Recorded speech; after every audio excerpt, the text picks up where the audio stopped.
السلام علیکم ورحمۃ اللہ وبرکاتہ۔ کی محمد سے وفا تو نے تو ہم تیرے ہیں، کی محمد سے وفا تو نے تو ہم تیرے ہیں، یہ جہاں چیز ہے کیا لوح و قلم تیرے ہیں، یہ جہاں چیز ہے کیا لوح و قلم تیرے ہیں۔ دوستو، آج ہم تاریخ اسلام کے اس عظیم واقعے کو بیان کریں گے جسے دنیا واقعہ کربلا کے نام سے جانتی ہے۔ یہ صرف ایک جنگ کا قصہ نہیں بلکہ حق اور صبر، استقامت، قربانی کی ایسی داستان ہے جس کی مثال تاریخ میں نظر نہیں آتی۔ یہ واقعہ ہے نبی کریم صلی اللہ علیہ وسلم کے نواسے، جنتی عورتوں کی سردار کے لخت جگر، شیر خدا حضرت علی کے فرزند اور جنتی نوجوانوں کے سردار حضرت امام حسین کی شہادت کا۔ دوستو، یہ تو آپ جانتے ہی ہوں گے کہ حضرت امام حسین حضرت علی اور حضرت فاطمہ کے بیٹے تھے اور رسول اللہ صلی اللہ علیہ وسلم کے پیارے نواسے تھے۔ 60 ہجری میں حضرت امیر معاویہ کا انتقال ہوا اور یزید حکمران بنا۔ یزید چاہتا تھا کہ تمام لوگ اس کی بیعت کریں، یعنی کسی حکمران کی حمایت کا عہد کرنا۔ اس نے مدینے کے گورنر کو حکم دیا کہ امام حسین سے بھی بیعت لی جائے۔ حضرت امام حسین نے یزید کے ہاتھ پر بیعت کرنے سے انکار کر دیا، کیونکہ سسٹم کے رولز کو جانے بغیر حضرت امام حسین یزید کے ہاتھوں کیسے بیعت کر سکتے تھے۔ نواسے رسول نے دین کے مطابق فیصلہ کرنا مناسب سمجھا۔ حالات کو دیکھتے ہوئے امام حسین مدینے سے مکہ مکرمہ چلے گئے۔ اسی دوران کوفے کے لوگوں نے امام حسین کو ہزاروں خط لکھے۔ انہوں نے لکھا، آئے ہم آپ کا ساتھ دیں گے اور آپ کی رہنمائی میں حق کا پرچم بلند کریں گے۔ امام حسین نے حقیقت معلوم کرنے کے لیے اپنے چچا زاد بھائی حضرت مسلم بن عقیل کو کوفہ بھیجا۔ شروع میں لوگوں نے ساتھ دیا، لیکن جب حکومت کی طرف سے دباؤ اور سختی بڑھی تو اکثر لوگ پیچھے ہٹ گئے۔ آخر کار حضرت مسلم بن عقیل کو شہید کر دیا گیا۔ حضرت امام حسین اپنے گھر والوں اور چند وفادار ساتھیوں کے ساتھ مکہ سے روانہ ہو چکے تھے۔ راستے میں انہیں حضرت مسلم بن عقیل کی شہادت کی خبر ملی۔ کئی لوگوں نے امام حسین کو واپس لوٹ جانے کا مشورہ دیا، لیکن امام حسین نے فرمایا، جو اللہ کو منظور ہوگا وہی ہوگا، اور سفر جاری رکھا۔ 2 محرم 61 ہجری کو امام حسین کا قافلہ کربلا پہنچا۔ یہاں یزید کی فوج نے قافلے کو روک دیا۔ امام حسین نے پوچھا، اس زمین کا نام کیا ہے؟ جواب ملا، کربلا۔ آپ نے فرمایا، یہ کرب اور بلا کی زمین ہے، اور وہی قیام کر لیا۔ کچھ دن بعد قافلے پر سختی بڑھا دی گئی اور دریائے فرات سے پانی لینے پر بھی پابندی لگا دی گئی۔ خیمے میں بچے اور عورتیں پیاس کی شدت سے بے چین تھے، لیکن امام حسین اور ان کے ساتھی اللہ کی رضا میں راضی تھے۔ 9 محرم کی رات امام حسین نے اپنے ساتھیوں کو جمع کیا۔ آپ نے فرمایا، میں اپنے ساتھیوں سے زیادہ وفادار ساتھی نہیں جانتا۔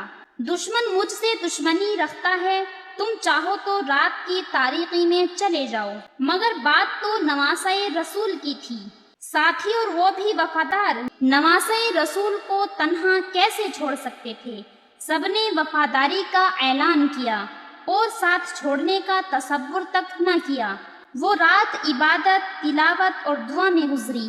10 محرم عاشورہ کی صبح نماز فجر ادا کی گئی۔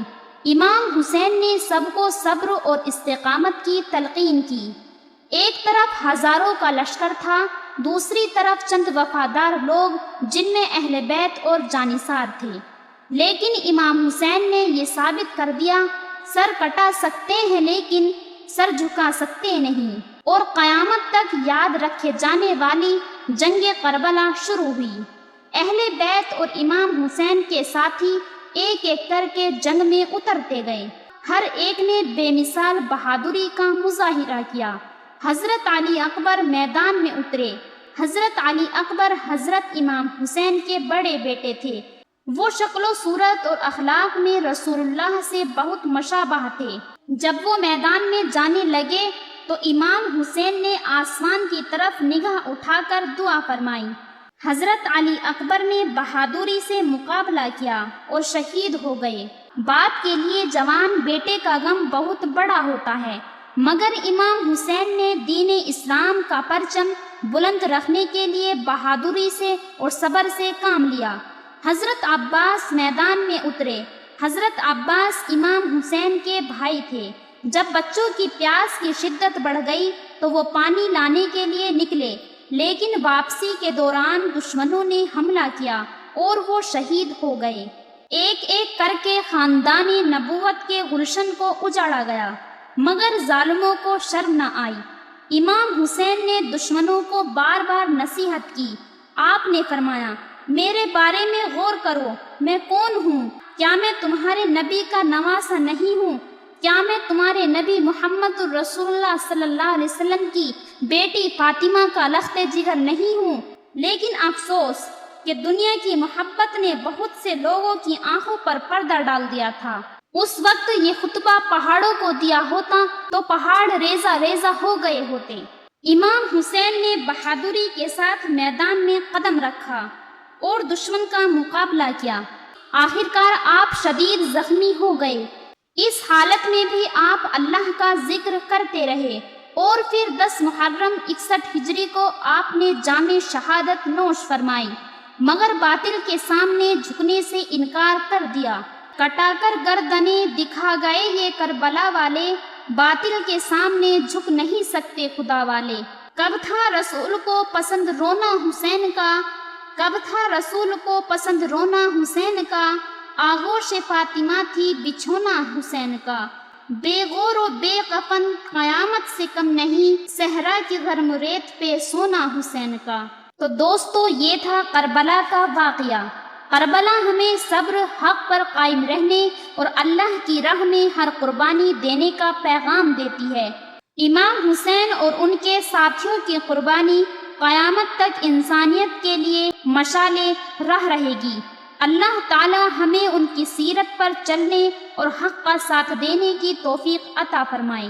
سلام ہو کربلا کے شہیدوں پر، سلام ہو ان کے صبر اور استقامت پر۔ اللہ ہمیں ان کی قربانیوں سے سبق لینے اور اپنی زندگی کو دین اور انسانیت کی خدمت میں گزارنے کی توفیق عطا فرمائے۔ وآخر دعوانا ان الحمدللہ رب العالمین۔ اگر آپ کو ہماری ویڈیوز اچھی لگتی ہیں تو چینل کو سبسکرائب ضرور کریں اور اپنے دوستوں کے ساتھ ضرور شیئر کریں۔